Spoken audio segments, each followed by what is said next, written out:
There is a moment recorded in the early texts when a wanderer named Vashagata comes to the Buddha with a question. He asks directly, "Is there a self?" The Buddha remains silent.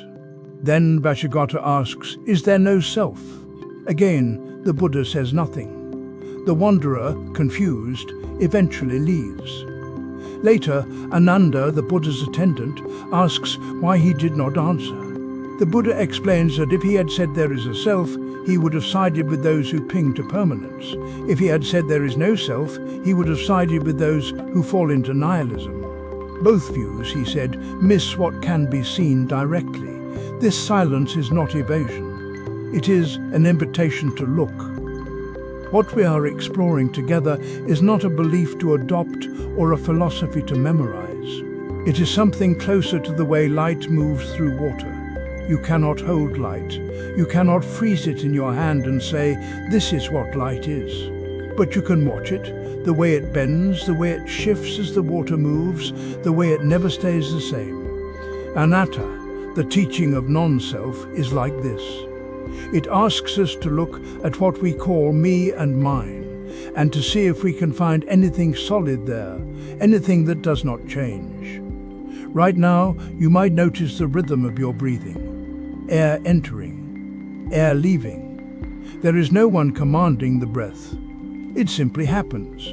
The body knows.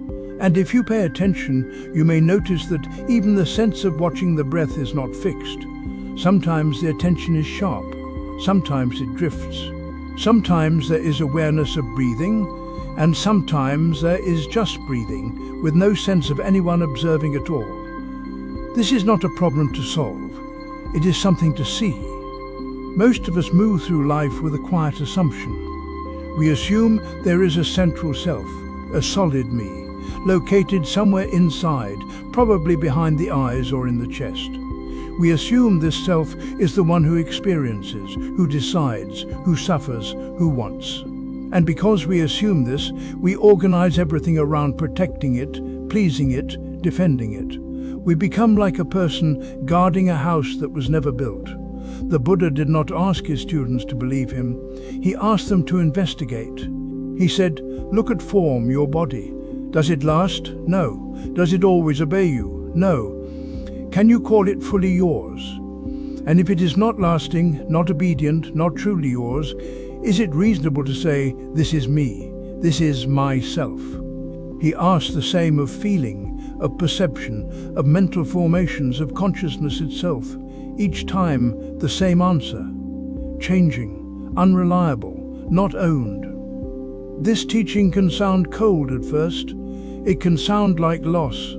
But what is actually being lost is only the exhausting work of holding together an image that was never stable to begin with. Imagine you are walking along a riverbank at dusk. In the fading light, you see a snake on the path ahead. Your body tenses. Fear floods in. You stop. Your heart beats faster. Then you take a step closer and you see it is not a snake. It is a coil of rope. The fear does not slowly fade. It collapses. Not because you convinced yourself to be brave, but because the thing you feared was never there. The relief is immediate. The rope was always just a rope. Anatta works something like this. We spend years afraid of losing ourselves, protecting ourselves, improving ourselves. And then, through patient looking, we see that the self we were guarding was more like the snake, a misperception, a shape we projected onto the flow of experience. What remains when the misperception clears is not nothing. It is the rope. It is experience itself, vivid and undefended. You do not need to understand this all at once. You do not need to have a breakthrough or an insight on command. The practice is gentler than that. It begins with just noticing. Notice how thoughts appear without your permission. Notice how moods arrive and leave like weather. Notice how the body you had 10 years ago is not the body you have now.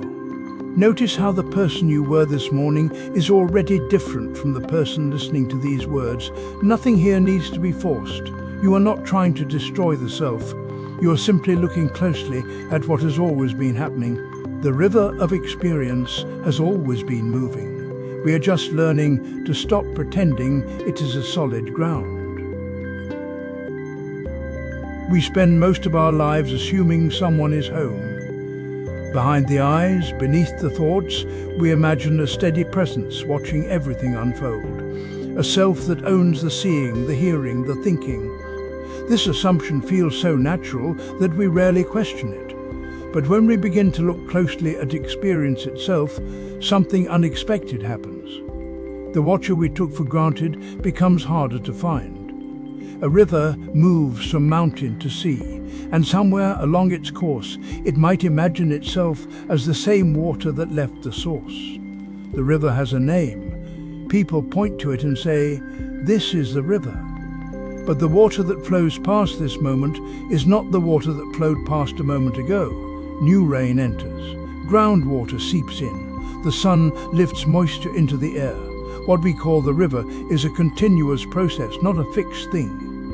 And yet the river does not need to believe in its own permanence to keep flowing. When you see, there is only seeing. When you hear, there is only hearing. In the seen, only the seen. This is not philosophy. It is an invitation to notice what is actually happening.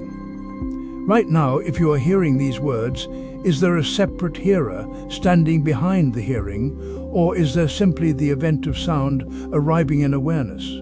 If you notice a sensation in your body, a tightness in the shoulders or a coolness in the hands, does that sensation require someone to claim it, or does it simply appear? Most of us have never looked at experience this way. We have been taught to narrate everything through the lens of me and mine. My thoughts, my feelings, my body. This narration creates the sense of a solid observer, a central point from which everything radiates. But if you pause and observe one moment of experience without adding that narration, you may notice something different. The experience arises on its own. It does not wait for permission. It does not need a signature. This is not about denying that experiences happen. They do. Sensations arise. Thoughts move through. Emotions color the moment. But the question is whether these experiences require a permanent self to hold them together, or whether they simply occur within awareness, each one appearing and dissolving in its own time.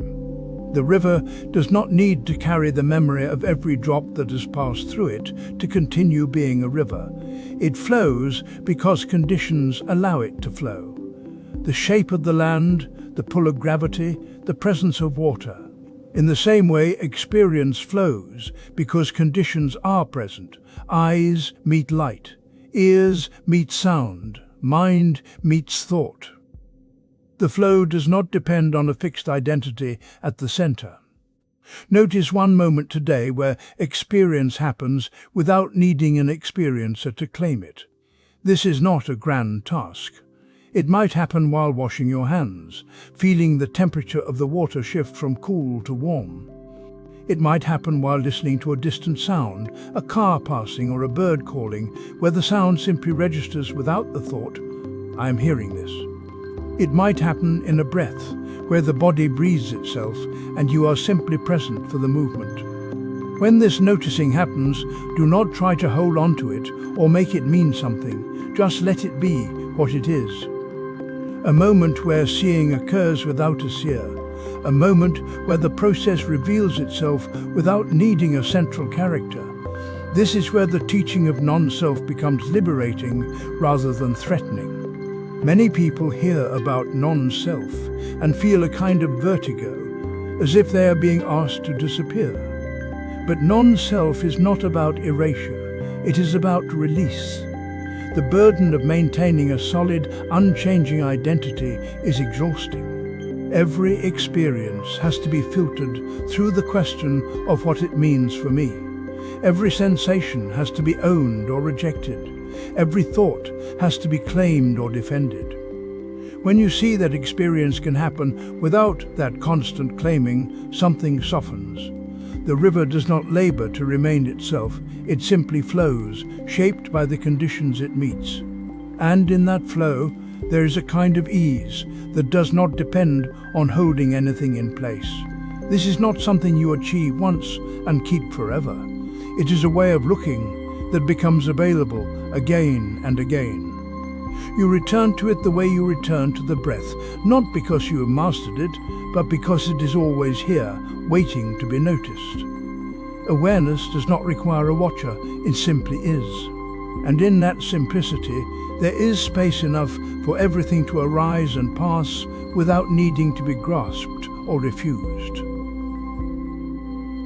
There is a thought moving through you right now. Perhaps it is about something you said yesterday, or something you need to do later, or the way your body feels in this moment. Notice how quickly you call it yours.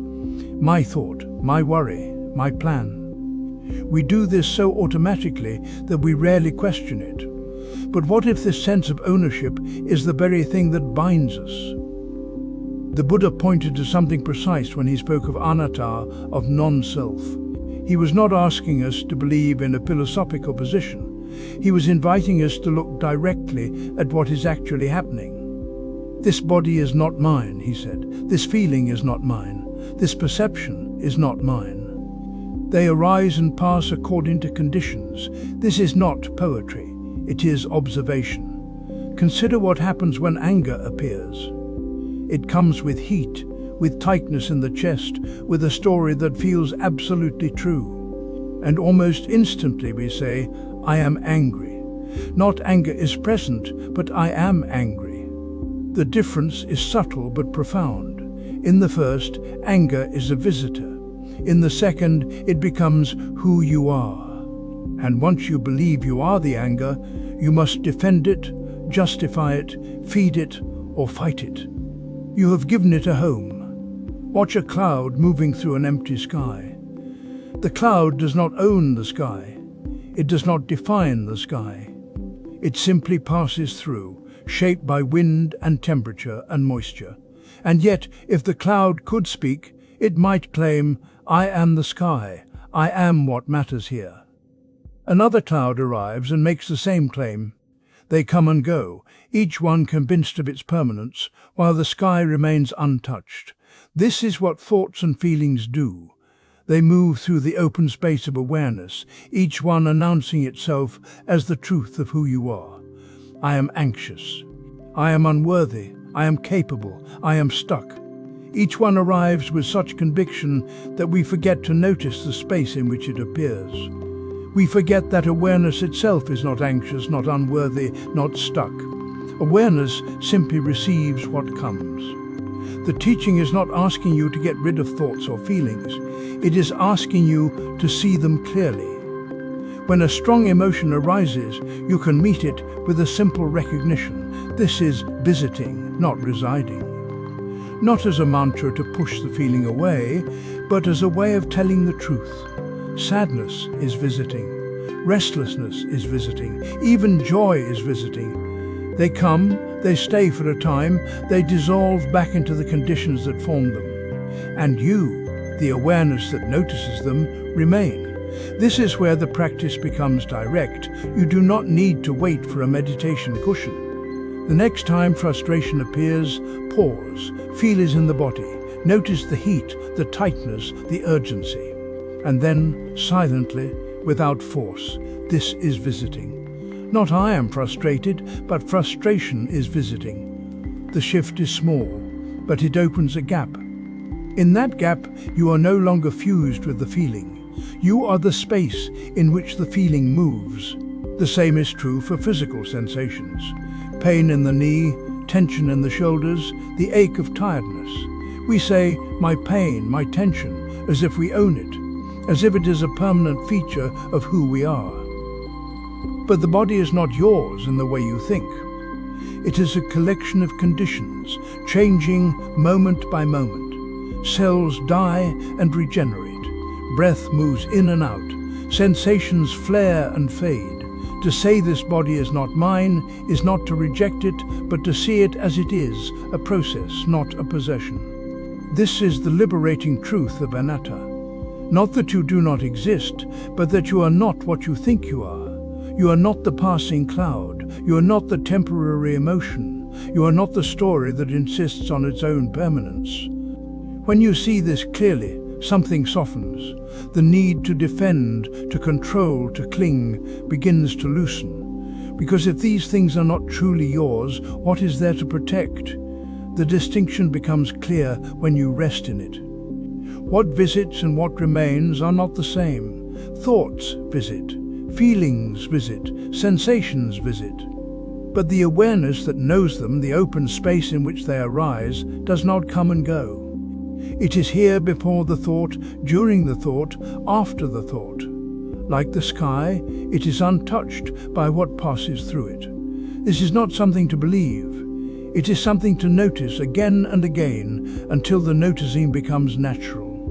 Until the next time fear arrives, you meet it not as who you are, but as something moving through. And in that meeting, there is rest. You sit down, and the breath is already there. You did not start it. You did not summon it from somewhere outside yourself. It arrived before you turned your attention toward it, and it will continue after you look away. This is not a philosophical claim. It is something you can notice right now. The Zen teachers ask a question that cuts through the usual way we think about ourselves. Before you were born, who was breathing? After you die, who will breathe? The question is not meant to be answered with words. It points to something simpler than words. It points to the fact that breath does not need you in order to happen.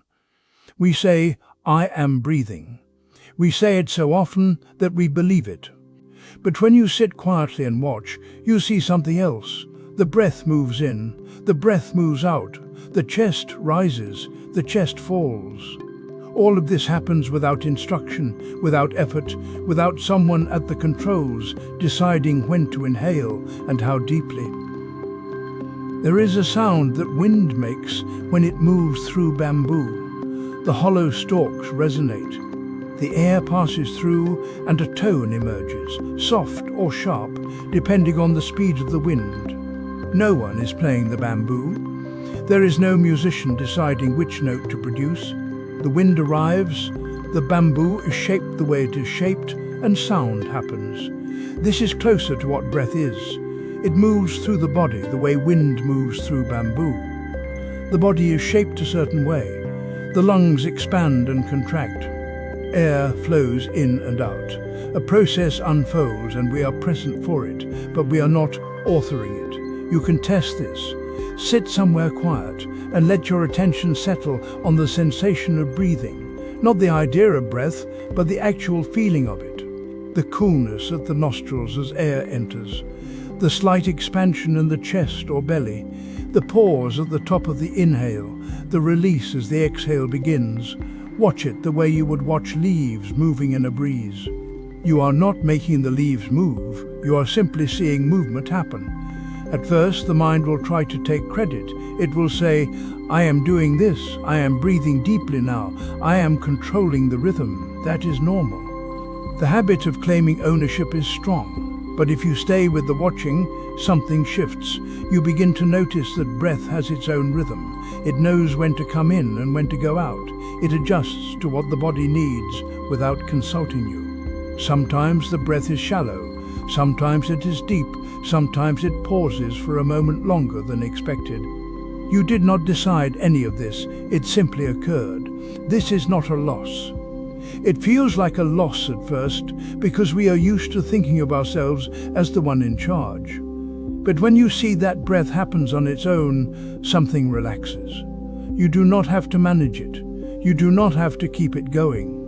It was never your job. The wind moves through bamboo and sound arises, no effort, no intention.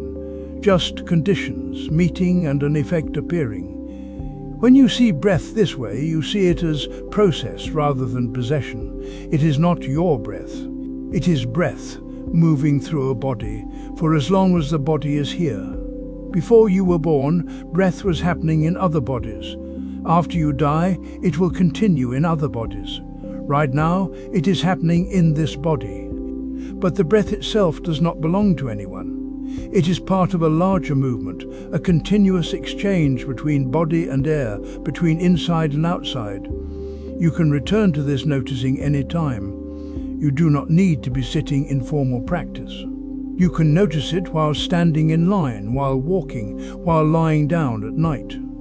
Just bring attention to the sensation of breath and watch it arrive without your effort. Watch it leave without your control. Each time you see this, the belief in a separate self loosens slightly. Not because you are trying to dismantle it, not because you are working towards some goal, but because you are seeing what is actually happening. And what is actually happening is simpler than the story we tell. The bamboo does not hold onto the sound. The wind passes through and the sound fades. Another gust comes and another tone emerges. Nothing is stored, nothing is kept. Just this continuous arising and passing, moment after moment, breath after breath, with no one needed to keep it all running. You wake in the morning and reach for your phone. Before your feet touch the floor, you are already assembling the story, who you are, what kind of day this will be, what yesterday means about you. The narrative feels seamless, automatic, true. But if you look closely at the actual texture of experience, something else is happening. Each moment arises distinct and separate, then it vanishes, then another appears. The continuity you feel is not in the moments themselves. It is something you are doing. A movie appears to move. Figures walk across the screen, turn their heads, speak.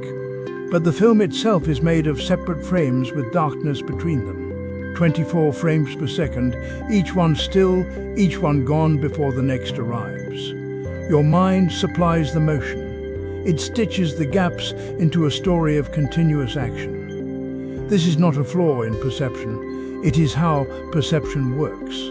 But it means the continuity is not in the images. It is in the stitching. The teaching from the Mahayana tradition asks you to look at a cart. You see it whole, solid, useful, but remove the wheels, set them aside, remove the axle. Take apart the frame plank by plank, lay each piece on the ground. Now where is the cart? You can point to wood, you can point to metal. But the thing you called a cart has dissolved. It was never a single solid thing. It was a name you gave to parts arranged in a particular way. When the arrangement changes, the cart is gone. No essence remains. The self works the same way. You gather sensations, thoughts, memories, preferences. You arrange them into a pattern and call it me. The pattern feels stable because you reinforce it constantly. You tell yourself the same stories. You reach for the same explanations. When something does not fit, you adjust the story or ignore the moment. This is not dishonest, it is efficient. The mind is built to simplify. But efficiency is not the same as truth. Notice what happens when you meet someone new. You present a version of yourself. You emphasize certain qualities, downplay others. Later, with a different person, you present a different version, not falsely. Each version feels genuine in the moment. But which one is the real you? If you look closely, you will find that the self you present depends on context, mood, and need. It shifts. The movie of your identity is made of separate frames, and between the frames there is darkness. The continuity is something you are adding. This is not a problem to solve, it is a truth to see. The constructed nature of self is not a deficiency, it is simply what is happening. But when you mistake the construction for something solid and unchanging, suffering follows. You defend a story that was never stable. You cling to a version of yourself that the next moment will contradict. You feel betrayed when your own experience does not match the narrative you've been maintaining. The practice here is quiet and specific. Notice one moment today when your story about yourself shifts or contradicts an earlier version. You might tell yourself you are patient, then snap at someone in traffic. You might think of yourself as careful with money, then impulse buy something you do not need. You might believe you are past a certain hurt, then feel it flare up sharp and fresh. Do not judge the contradiction. Do not rush to explain it away. Just see it. See that two different selves appeared in two different moments, and both felt true when they arose. This seeing is not about catching yourself in a lie. It is about recognizing that the self is more like weather than like stone. It changes, it responds, it assembles and dissolves according to conditions. The movie keeps playing, frame by frame, and your mind keeps stitching the frames into a story. But now you know the story is a story. You know the cart is made of parts, and in that knowing, something loosens. When you see the narrative as construction rather than discovery, you are not left with nothing. You are left with what is actually here, this breath, this sensation, this moment of seeing. The story can still run.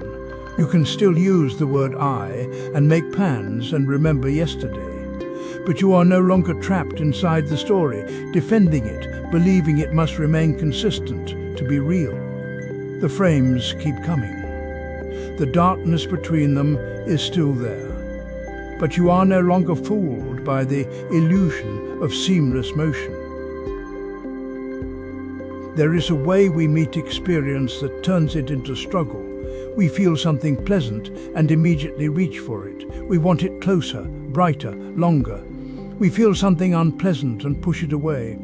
And beneath both movements lives a quiet belief that if we could just arrange things correctly, we could hold on to what we want and keep out what we don't. This reaching and pushing is what the Buddha called clinging. It shows up in the smallest moments. A bite of food tastes good, and already the mind is planning the next bite, wanting the flavor to continue. A conversation feels warm and the thought appears, I hope this doesn't end. A pain arrives in the shoulder and immediately there's a tightening around it, a refusal, a sense that it shouldn't be here. The teaching is simple. Clinging is suffering. When there is no clinging, there is ease. But we don't usually see the clinging itself. We see the object. We think the problem is that the pleasant thing ended or the unpleasant thing arrived. We think the solution is to get better at controlling what comes and goes. So we grip tighter. Imagine a hand holding sand. The impulse is to close the fingers, to secure what we have. But the tighter the grip, the more the sand slips through. The hand that tries to possess loses what it holds. The hand that stays open, relaxed, lets the sand rest in the palm. It's still there. But there's no struggle. This isn't a metaphor about letting go of things we love. It's about noticing the difference between experiencing something and trying to own it. When something pleasant arises, there's a moment before the wanting. The taste is just taste. The warmth is just warmth.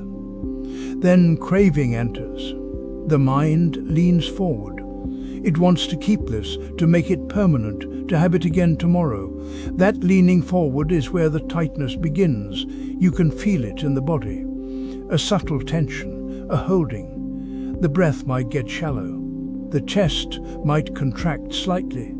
The mind speeds up, planning, comparing, protecting. All of this happens so quickly it feels like one movement. But it's not. First, there's contact. Then there's feeling. Then there's craving. And craving is where we add the suffering. The practice is not to stop pleasant things from arising. The practice is to notice the urge to keep them and simply let the experience be as it is. This means making the moment without that forward lean. A warmth arrives in the chest. Instead of thinking, I need to feel this way always, you stay with the warmth itself. You feel its texture, its temperature, the way it moves or stays. You don't add the story of keeping it. You don't clench around it like a fist closing on sand. The same with a good thought. It arises clear and satisfying. The impulse comes to hold it, to make it mean something, to turn it into proof of progress. But you can just let it be a thought. It came. It's here. It will go. You don't have to grip it. This isn't detachment. It's not coldness. It's actually a more intimate way of being with experience. When you're not busy trying to control the moment, you can actually feel it. The clinging creates distance. It puts a layer of wanting between you and what's here. When the clinging relaxes even a little, there's more room. more breath, more presence. The difficulty is that craving feels productive. It feels like care. We think if we don't hold on, we'll lose everything. But look closely at what happens when you try to freeze a pleasant moment. The trying itself becomes the discomfort. The moment is already changing. Your effort to stop it doesn't stop it. It just adds tension. So when something pleasant arises, you can practice meeting it with an open hand. Feel the pleasure. Let it be as full as it is. Notice when the mind starts to grip, when it starts to say, mine, more, always. And in that noticing, see if you can soften, not push the craving away. Just see it, feel the tightness of it, and return to the actual sensation, the actual moment, without the layer of wanting.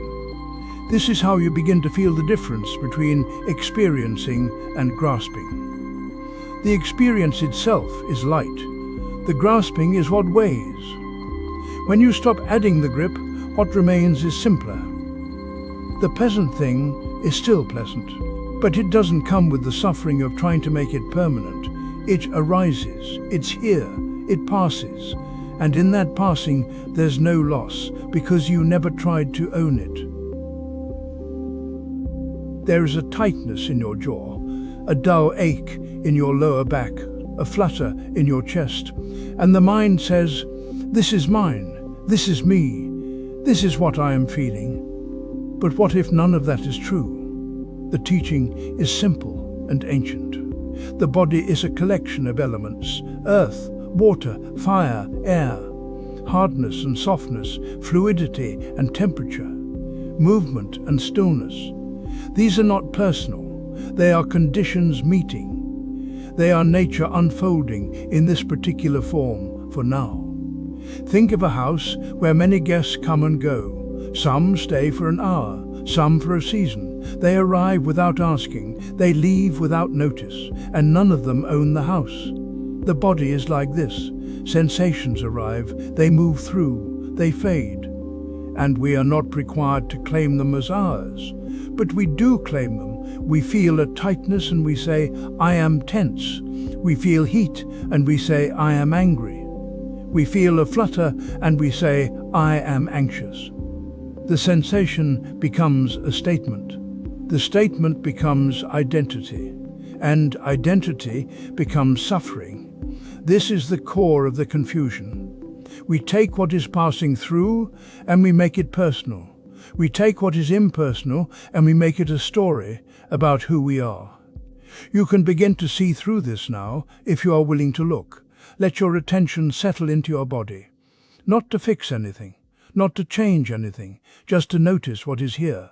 Start with your feet. There may be pressure where they meet the floor. There may be coolness or warmth. There may be tingling or numbness or nothing at all. Whatever is there, let it be there. And as you notice it, ask quietly, is this sensation me? Or is this sensation an event happening in space? Move slowly up through your legs. Notice tension if it is there. Notice softness if it is there. Notice the pull of gravity, the contact with the chair or the bed. Each sensation is distinct. Each one arises from causes: muscle contraction, blood flow, the weight of bone.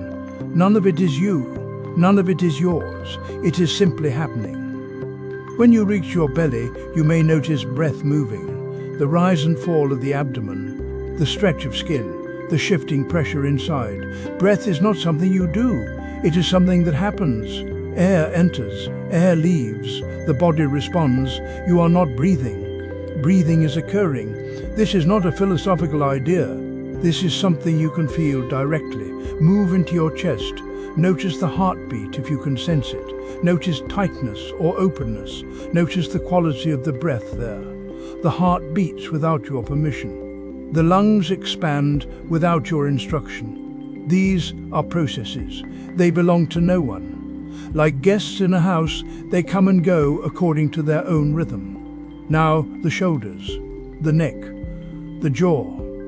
These places often hold tension. And when you find tension, the mind wants to say, I am holding this. But look closer.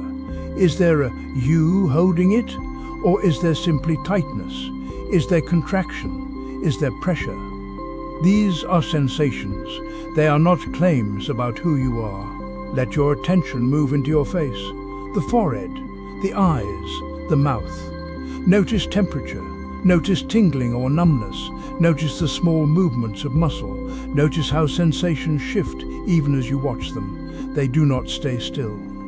They do not belong to anyone. They are like weather passing through space. This is the practice. Scan slowly. Notice each sensation as an event, not as you, not as yours, not as yours, not as a problem to solve or a message to decode. Just as a sensation, just as a moment of experience arising and passing. When you meet pain, do not rush past it. Stop there, feel its texture, feel its edges, feel how it changes from moment to moment. Pain is not you. Pain is a signal. It is intensity. It is sensation meeting resistance. But it is not personal. It does not define you. It is a guest passing through. When you meet pleasure, do the same. Notice warmth, notice ease, notice how pleasant sensations also shift and fade. Pressure is not you either. It is a condition. It arises when causes align. It dissolves when causes change. Like all guests in the house, it will not stay forever. The more you practice this, the more you will feel sensations as weather. They blow through, they change, they have their own life. And you are the space in which they move. Not the owner of the house, just the open space where guests arrive and depart. This is not detachment. This is clarity. You are not cutting yourself off from sensation. You are seeing sensation clearly. You are feeling it without the story, without the claim, without the burden of making it mean something about who you are. The body is earth, water, fire, air. It is a temporary gathering of elements, and none of these elements are self. We tell ourselves we are always thinking. The mind feels full, constant, like a river that never stops. But this is not quite true. Between one thought and the next, there is a gap. It is brief. It is easy to miss. But it is there. In music, the silence between two notes is not empty. It is what allows the melody to exist. Without that pause, there would be no shape, no rhythm, only noise. The silence holds the music together. It gives each note its place. And yet we rarely notice it. We hear the notes and forget the space that makes them possible. The same is true of thinking. We notice the thought that arrives. We follow the thought that lingers. But the gap between them passes unnoticed. We assume the self is continuous because the thoughts feel continuous. But if you sit quietly and watch, you will see that thinking is not a solid stream. It is more like beads on a string. Each bead is separate, and between them there is space. This space is not a problem to be solved. It is not a void to be filled. It is simply what is there when no thought is present. The Zen tradition calls this your original face, not the face you show to others, not the face you imagine when you think of yourself. The face that was here before thinking began. You do not need to create this gap. You do not need to force the mind to stop. The gap is already happening. Thoughts arise. Thoughts pass. And in between there is a natural pause. What is needed is only this, to notice it, to rest there, to stop rushing toward the next thought. If you sit now, you can try this, not as an effort, not as a task, just as a way of seeing what is already true. Let the breath move as it moves. Let the body settle as it settles. And then, without chasing or controlling, simply watch for the moment when one thought ends and the next has not yet begun. It will be brief. It may feel like nothing at all, but it is not nothing. It is the silence between the notes. It is the space where no self is needed. In that gap, there is no one thinking. There is no one panning or remembering or worrying. There is only awareness, open and still. When you find it, do not try to hold it. Do not try to make it last. Just notice it. Let it be what it is. And when the next thought comes, let it come. You are not trying to stop thinking. You are only learning to see the spaces that thinking cannot fill. This is not a special state. It is not enlightenment arriving in a flash. It is just the ordinary truth of how the mind works. Thoughts come and go, and between them there is always this pause. The more you notice it, the more you see that the self you take to be constant is actually made of moments, each moment separate, each moment complete. The silence between two notes does not compete with the music, it supports it. It allows each note to be heard clearly. In the same way, the gap between thoughts does not erase your life. It does not take away your ability to think or plan or care. It only shows you that thinking is not all there is, that the self you believe in so firmly is not as solid as it seems. You can return to this gap whenever you wish, in the middle of a conversation, in the middle of a task, even in the middle of worry. Just pause, just wait, let one thought finish.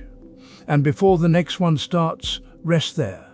Not doing, not becoming, just present in the space where no self is required. This is the liberating truth of anatta. Not that you do not exist, but that you are not what you think you are. You are not the constant stream. You are not the one who must always be thinking. You are the awareness that notices the stream. And in the gap between thoughts, this becomes clear. Sit with this, not once but many times. Let the practice be simple. Let it be quiet, just watching, just waiting, just resting in the silence that was always there. There is a kind of exhaustion that comes not from doing too much, but from holding too tightly. You feel it in the shoulders, in the jaw, in the small refusals that pass through the body when someone sees you differently than you see yourself. It is the tiredness of maintenance, of keeping the story straight. A gardener who believes every plant belongs to them, who insists each leaf and stem must answer to their vision, will spend their days in endless correction, pruning what should not be there, propping up what threatens to fall. The garden becomes a project of control, and the gardener forgets what it means to simply walk among growing things. This is what we do with the sense of self. We take the shifting currents of experience and we say, this is mine, this is me, this must stay this way. And then we spend our lives defending that claim. The Buddha pointed to this and called it anatta, not self. Not because there is no experience, no awareness, no body moving through the world, but because what we call I is not a solid thing. It is a process, a pattern. And when we insist it is permanent, when we demand it remain consistent, we bind ourselves to suffering. To think I am is to bind yourself. To think I am not is also to bind yourself. Simply see what is. The instruction is not to become nothing. It is not to erase yourself or disappear into some formless void. It is much simpler than that. It is to stop insisting, to stop defending, to notice what happens when you let experience be what it is without needing it to confirm a story. Aversion is often the first signal. Someone criticizes your work and there is a tightening, a refusal. Not because the criticism is wrong or right, but because it threatens the image, the one you have been carefully tending. You are competent. You are thoughtful. You are someone who does not make mistakes like that. And now here is evidence to the contrary, and the whole structure shudders. The gardener sees a weed and rushes to pull it, not because the weed harms the garden, but because it disrupts the design, the image of what the garden should be. And so the work never ends. There is always something out of place. You can notice this in small moments. Someone misunderstands your intention and you feel the need to correct them immediately. Not for clarity, but for preservation. Or you make a joke that lands wrong, and you spend the next hour replaying it, adjusting the memory, defending yourself to an invisible audience. The tension is not in the event itself. It is in the need to maintain the version of yourself that would never do such a thing. This is where the practice begins. Not in grand realizations, but in one moment today when you catch yourself defending, when you feel the tightening, the small aversion that says, "No, not that, I am not like that." And instead of following the defense, instead of building the argument or adjusting the story, you simply feel the tension. You notice where it lives in the body, the heat in the chest, the clench in the throat, the rushing thought that tries to fix it. You do not need to stop defending. You do not need to let the criticism stand unchallenged or accept every misunderstanding as truth. You only need to see the cost, to feel what it takes to keep the image intact. The gardener, exhausted, might sit for a moment on the stone path and notice that the garden grows whether they intervene or not, that the plants they did not choose are also alive, that the design they imagined is only one possibility among many, and the insistence on that design is what makes the work so heavy. What if the self is like this? Not something you build and maintain, but something that appears and changes, moment by moment, depending on conditions. Thoughts arise, sensations arise, emotions arise, and we take them personally. We say, "This is me, this defines me, this must be managed." But when you look closely, when you sit with one moment of defense and feel the effort it requires, you begin to see that the self is more like weather than architecture. It moves, it shifts, and the exhaustion comes from trying to hold it still.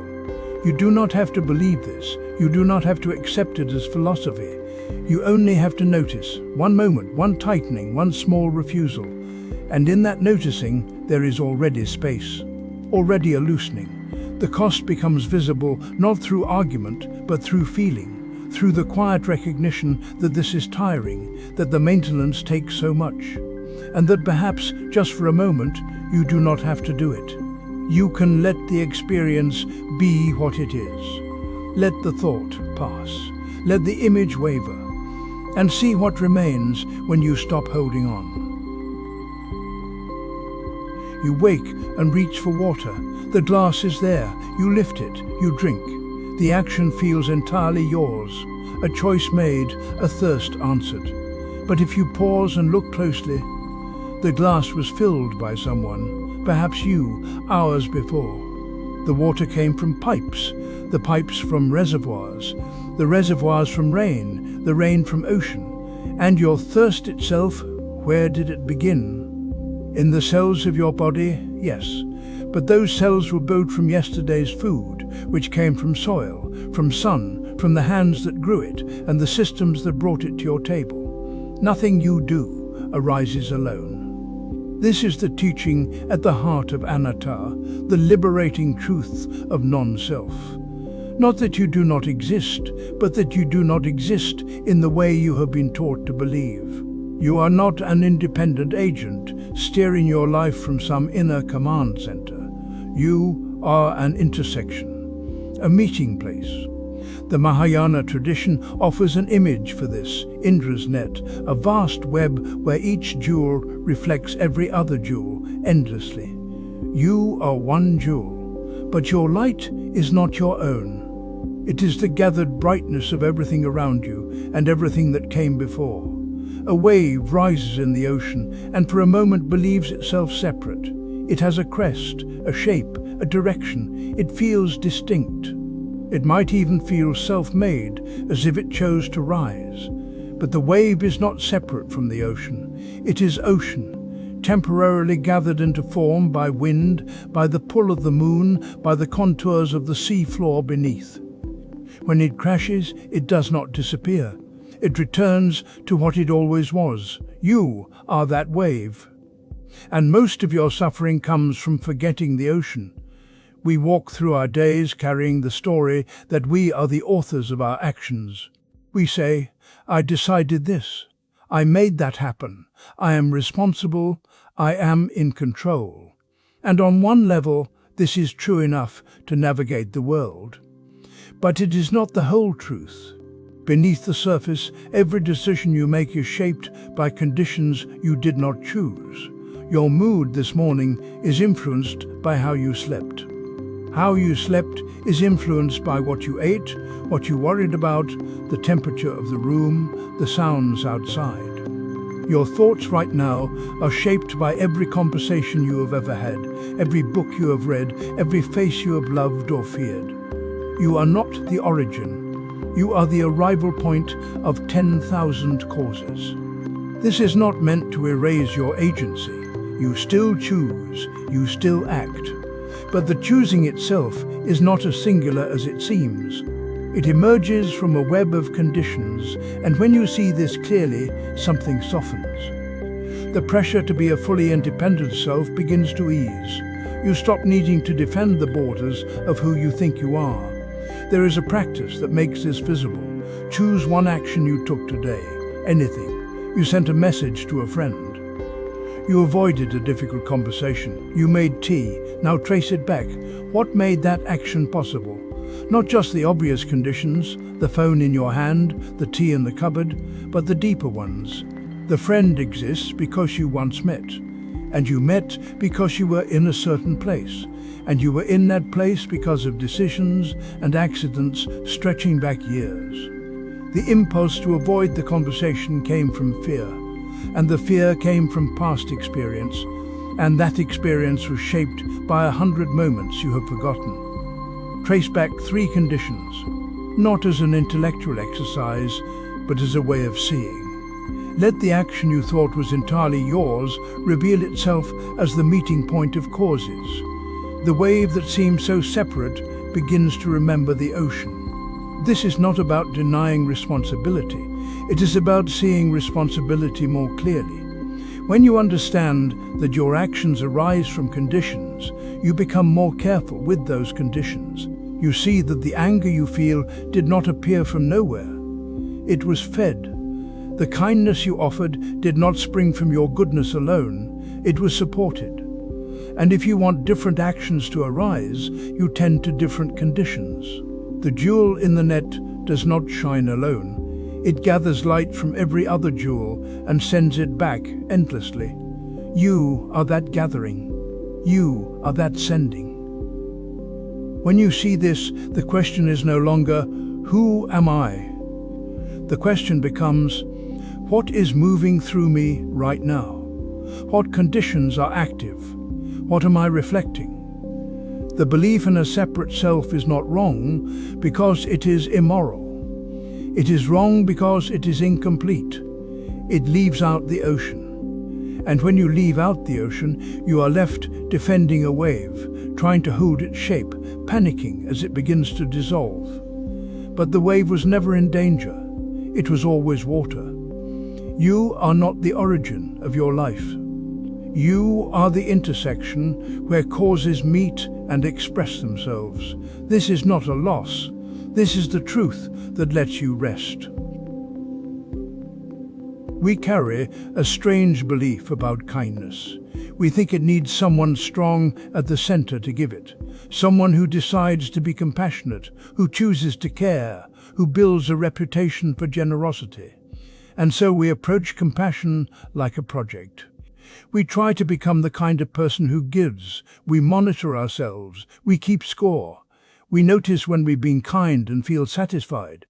We notice when we haven't and feel lacking. The whole thing becomes heavy. But sunlight doesn't work this way.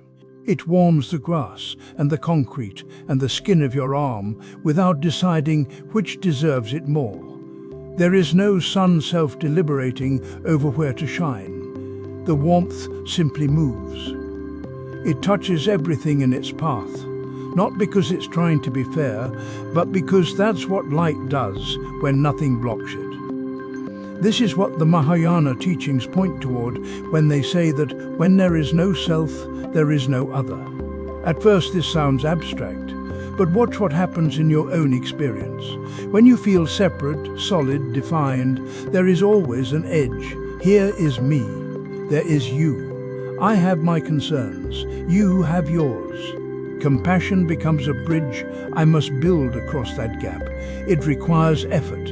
It requires intention. It requires me to override my natural self-interest and extend myself toward you. This can happen. People do it all the time. But notice the texture of it. Notice the weight. Now notice what happens when that edge softens.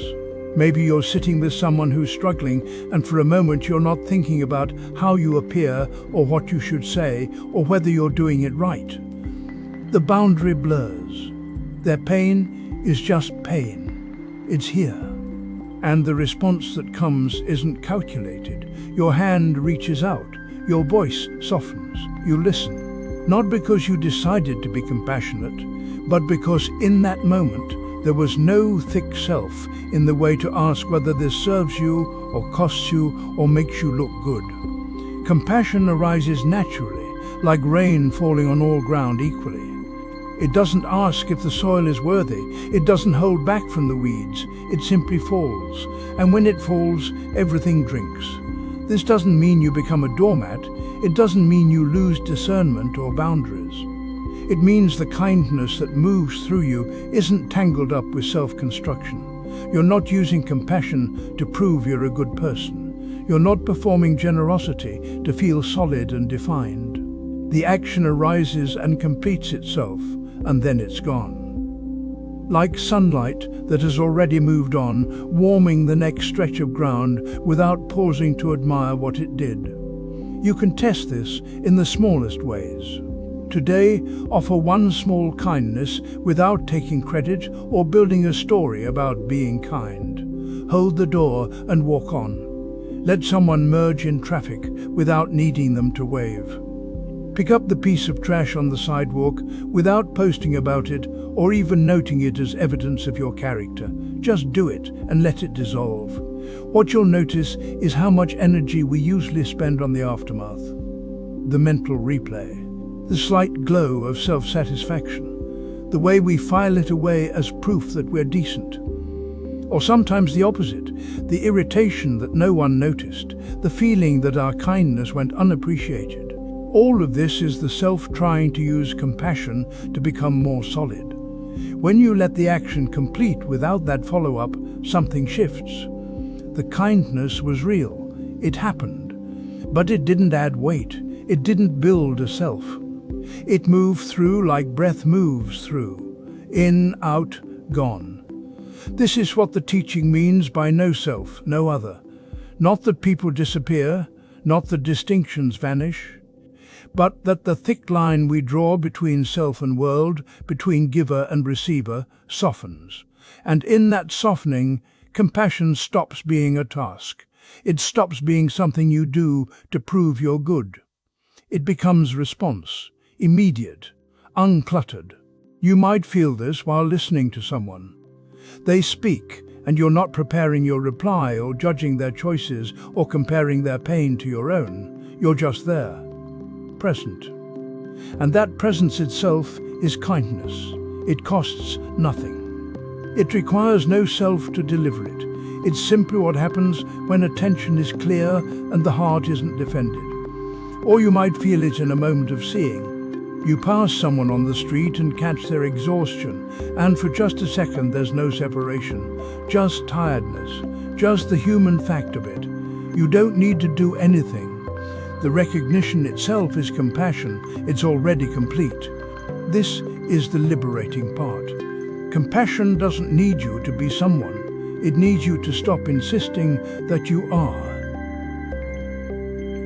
We carry a strange belief that if we hold ourselves together tightly enough, we will remain who we are. That if we manage our lives carefully, we can keep things from slipping away.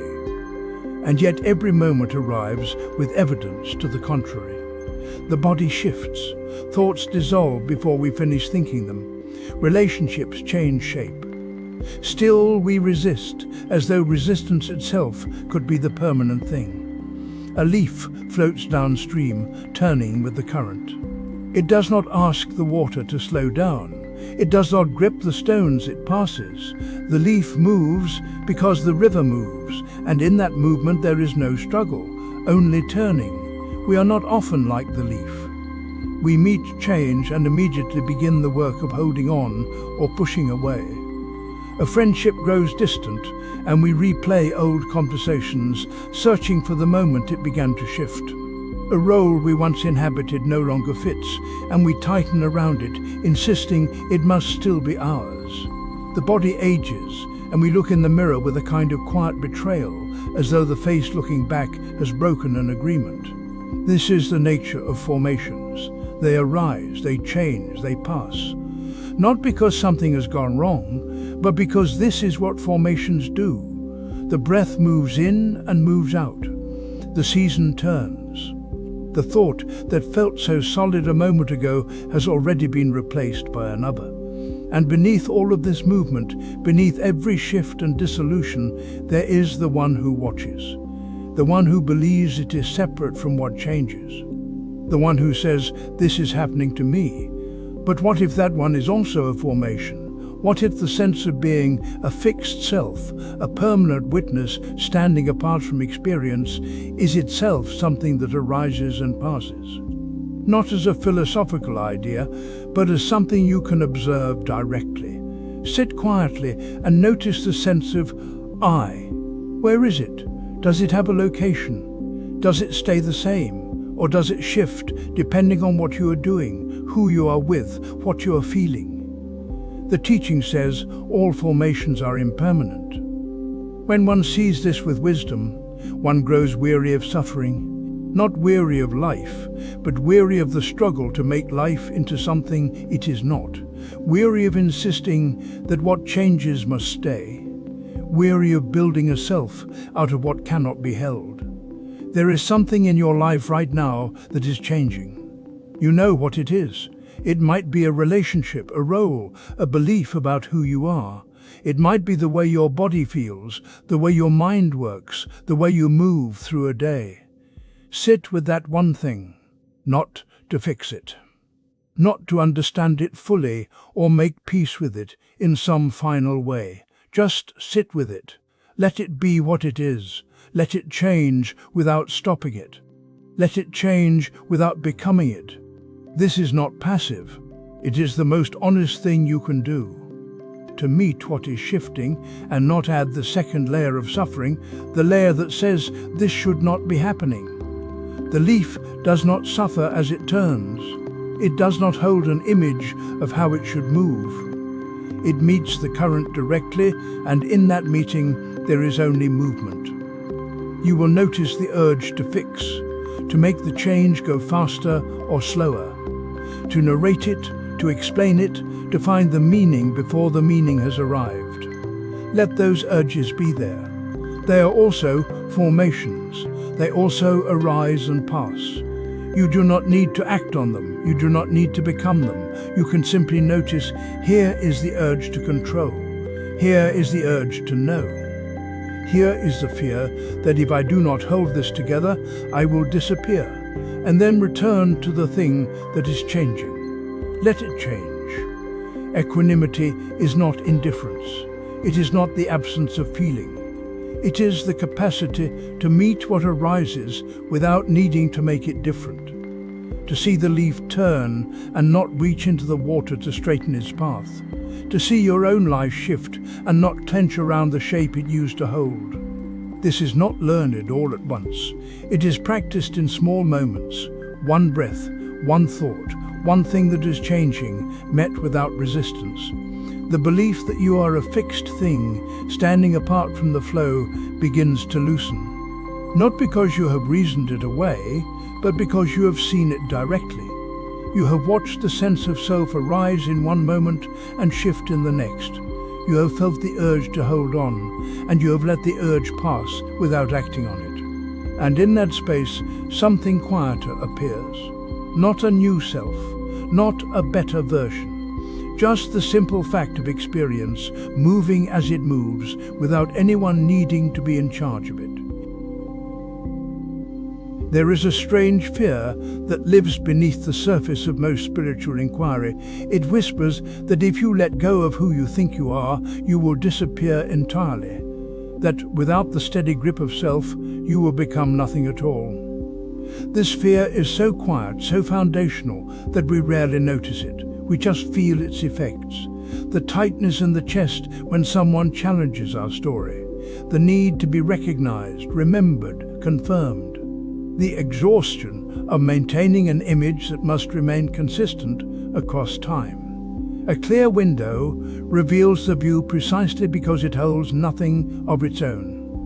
If the glass were painted with scenes or coated with a film, you would see only what the window insists upon. But when it is empty of decoration, empty of its own agenda, the world appears as it is.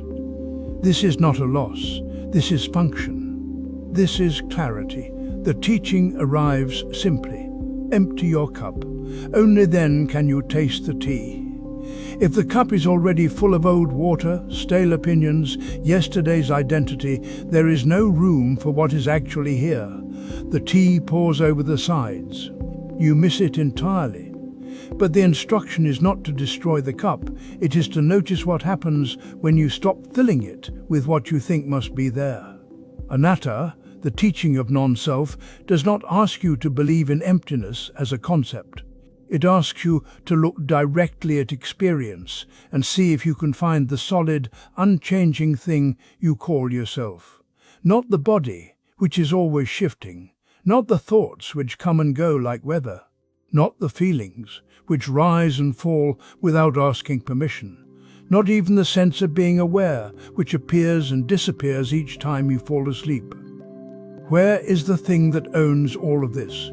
Where is the manager behind the curtain? You might notice that when you look for it, you find only more experience, more sensations, more perceptions, more movement. The looker is also just another appearance. This is not a problem to solve, it is something to see. The fear of disappearing assumes that you are currently here in the way you imagine, that there is a solid core that needs protecting. But when you sit quietly and watch the breath move in and out, you may notice that breathing happens without a breather. The body knows what to do. Thoughts appear without a thinker assembling them in advance. The sense of self arrives after the fact, like a narrator trying to make sense of what already occurred. It is not the author, it is the commentary. A clear window does not worry about what it will become if it stops trying to be opaque. It does not fear transparency, and yet we spend so much energy trying to be something specific, something defensible, something that can be summarized in the sentence. I am this kind of person. I always do that. I would never. The stories pile up until the glass is so covered you cannot see through it anymore. What if you ended your day by noticing what was present when you stopped trying to be someone? Not as a grand meditation, but as a simple pause. You sit on the edge of the bed or stand in the doorway after turning off the lights. You let the day's persona fall away. The competent one, the struggling one, the one who is making progress or falling behind. Just for a moment you stop performing the role. What is here when the script is set down? You might notice the coolness of the air, the weight of the body, the hum of the refrigerator in the next room. Thoughts still appear, but they are not about you anymore. They are just thoughts. The sense of being someone specific softens, and in that softening there is not absence, there is presence, wider, quieter, less defended. This is not a state to achieve. It is what remains when you stop constructing. The window was always clear. You were just standing too close to see it. When you step back, even slightly, the view appears. Not because you created it, but because you stopped blocking it. The relief is not dramatic, it does not announce itself. But you may feel it in the shoulders dropping, the breath deepening, the small smile that comes when you realize you do not have to be anyone at all. Not tonight. Not in this moment. The world continues. The body breathes. Awareness remains. And the heaviness of selfing, of constantly shoring up the walls of identity, is simply not there. This is the freedom that emptiness offers. Not the void, not the loss, but the spaciousness that appears when you stop insisting on being something fixed. When you stop looking for a self to protect, something shifts. Not dramatically, not with fanfare. Just a quiet easing in the chest, a loosening in the belly. The mind still moves, thoughts still come. But there is less urgency in them, less weight. They pass through like clouds through open sky. This is not a state you achieve, it is what remains when grasping stops. You do not become someone who understands non-self. You simply see that there was never anyone to become in the first place. Just this breathing, just this hearing, just this moment unfolding without a director behind it. The body still feels hunger. It still recoils from pain. But there is space around these sensations now. They are not happening to you. They are simply happening. Part of the same flow that moves through trees, through weather, through the turning of seasons. You are not separate from this flow. You are not riding on top of it. You are it, expressing itself as this particular form, this particular awareness for a little while. Some days the old habit returns. The sense of being a solid thing, a person with edges and a story. This is natural. The pattern runs deep. But now when it arises, you can feel it forming. You can sense the tension it creates, the way it narrows the field of experience down to a single point, labeled me. And in that sensing, it begins to dissolve again. Not because you're doing it right, just because it is seen. Freedom is not somewhere else. It is not waiting at the end of a path. It is here, in the simple recognition that experience is already whole, without a separate self to claim it. The breath breathes. The heart beats. Awareness knows what arises. This is enough. This has always been enough. You do not need to hold this understanding tightly. You do not need to prove it or protect it. Let it be light. Let it inform the way you meet the day, the way you listen, the way you allow things to come and go. When you forget, you will remember again. When you remember, let it be gentle. Imagine a pond in the evening. The surface has been disturbed by wind, by passing birds, by the day's movement. Small waves ripple across it, catching the last light. Then the wind drops. The birds settle. And slowly, without effort, the water becomes still. Not because it is trying to be still, because nothing is disturbing it anymore. The reflections that were broken and scattered begin to clarify. The sky appears on the surface, the trees along the bank, the first stars. Everything is mirrored perfectly, not because the water is doing something, but because it has stopped doing anything at all. It simply receives what is. Your awareness is like this. When you stop trying to be someone, when you stop defending a position or building an identity, the natural clarity of mind reveals itself. It was always there. You do not create it. You only stop obscuring it. Sit by this pond for a moment. Feel the stillness that comes when nothing needs to be different. The water does not ask what it should reflect.